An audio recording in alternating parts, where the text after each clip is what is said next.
Iran से जंग के बावजूद इजराइल गाजा में अपने हमले रोक नहीं रहा। एक बार फिर इजराइल ने गुरुवार को हमला किया, जिसमें अब तक 92 लोगों की मौत हो चुकी है।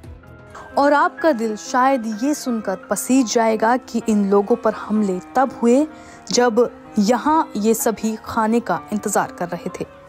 बताया जा रहा है कि गुरुवार तड़के मारे गए लोगों में से 64 गाजा के उत्तरी क्षेत्र में थे, जबकि 16 अन्य नेतजारिम कॉरिडोर के पास खाने की मदद का इंतजार कर रहे थे।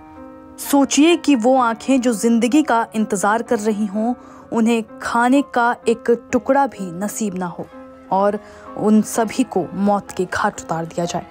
इससे दुखद शायद ही कुछ हो सकता है। हैरान करने वाली बात यह है कि ये सिर्फ एक दिन की बात नहीं है, बल्कि इजराइल फोर्सेस का डेडली डेली रूटीन बन गया है। अल जजीरा की रिपोर्ट के मुताबिक सेंट्रल गाजा के दीर अल बलाह में राहत सामग्री लेने पहुंचे लोगों पर हमले अब रोज की बात बन चुके हैं। रिपोर्ट में कहा गया है कि बॉर्डर बंद हुए 3 महीने से भी ज्यादा का समय हो चुका है, जिससे गाजा भुखमरी के ऐसे केंद्र में तब्दील हो चुका है जहां मानवीय सहायता के सभी साधन खत्म हो चुके हैं। अब लोग मजबूरी में उन तय केंद्रों की ओर जा रहे हैं जहां उन्हें आटे के थैले, पानी की बोतलें और खाने के पैकेट दिए जा रहे हैं। हालांकि पोषण विशेषज्ञों के मुताबिक इन खानों के डिब्बों में पोषण का स्तर बेहद कम है। अल जजीरा ने कहा है कि ये हमले अब भी जारी हैं, जिससे गाजा के मानवीय गलियारों को मौत के मैदान में तब्दील किया जा रहा है। Aim right, achieve big. At KR Mangalam University, we provide you the platform to turn your dreams into reality. At KR Mangalam University. हालांकि इस हमले के बारे में इजरायली सेना ने दावा किया है कि नेतजारिम इलाके में संदिग्धों ने उनकी ओर इस तरह से बढ़ने की कोशिश की जिससे सैनिकों को खतरा महसूस हुआ, लेकिन इस दावे के पक्ष में कोई ठोस सबूत नहीं दिया गया। दरअसल भूख से बेहाल फिलिस्तीनी हर दिन उस इलाके में जमा हो रहे हैं जहां अमेरिका और इजराइल समर्थित गाजा ह्यूमैनिटेरियन फाउंडेशन की ओर से राहत सामग्री बांटी जा रही है। संयुक्त राष्ट्र ने इस फाउंडेशन की सहायता को हथियार के रूप में इस्तेमाल किए जाने के आरोप में कड़ी निंदा की है। जीएचएफ के राहत स्थल पर हुए इजरायली हमले के चश्मदीद ने एक समाचार एजेंसी को बताया, लोग रात भर खाना मिलने की उम्मीद में जमा थे। करीब रात 1 बजे हम पर गोलियां चलने लगी। टैंकों, विमानों और क्वाडकॉप्टर बमों से हमला और तेज हो गया। फोन पर बात करते हुए उन्होंने बताया कि हम ना तो घायलों की मदद कर सके और ना ही खुद भाग पाए। उन्होंने बताया कि शुहदा जंक्शन के पास भीड़ इतनी ज्यादा थी कि इजरायली हमले के दौरान वहां से भागना तक नामुमकिन था।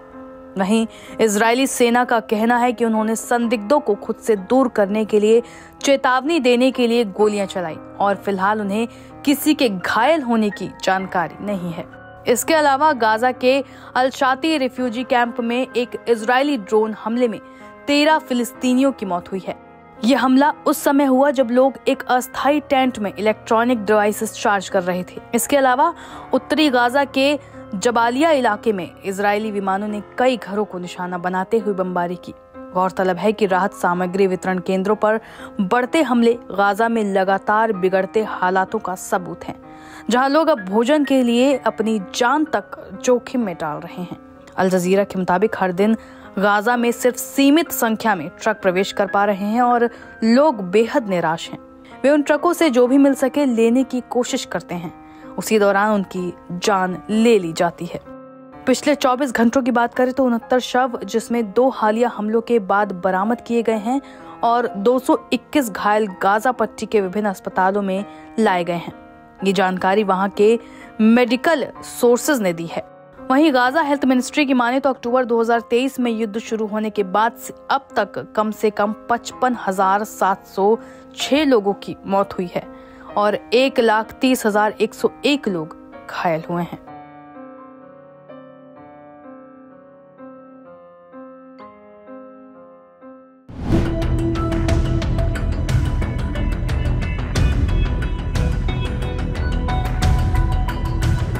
बमे खुशी फोड़कर ईरान ने इसराइल को हलकान कर दिया। ईरान ने आखिरकार जिसका डर था वही कर दिया।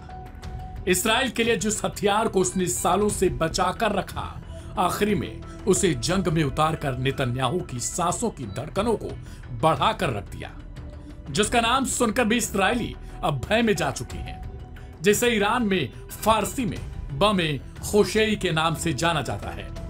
इसे कहते हैं क्लस्टर म्यूनिशन, यानी गुच्छा बम। इसराइल के लिए भय बने इस बम की पूरी विशेषता हम ग्राफिक से दिखाएंगे, लेकिन उससे पहले बताते हैं कि आखिरकार इस्राएली सेना ने इस पर क्या कुछ कहा है और इसराइल में इससे लेकर मातम क्यों पसरा है। दरअसल इस्राएली सेना ने पुष्टि की है कि ईरान ने सोमवार को हुए मिसाइली हमलों में क्लस्टर बम का प्रयोग किया है। इसका मतलब साफ है, अब यह लड़ाई सिर्फ टारगेटेड स्ट्राइक की नहीं बल्कि व्यापक जनसंहार की दिशा में बढ़ रही है। ईरान की जमीन से आसमान की ओर उड़ता धुआं और फिर इसराइल में गूंजते धमाके, यह सिर्फ सामान्य मिसाइल हमले नहीं थे। इसराइल डिफेंस फोर्सेस ने कहा इन मिसाइलों में थे क्लस्टर बम, यानी बम खुशेई। इसका मतलब साफ है, अब यह लड़ाई सिर्फ टारगेटेड स्ट्राइक की नहीं बल्कि व्यापक जनसंहार की दिशा में बढ़ रही है।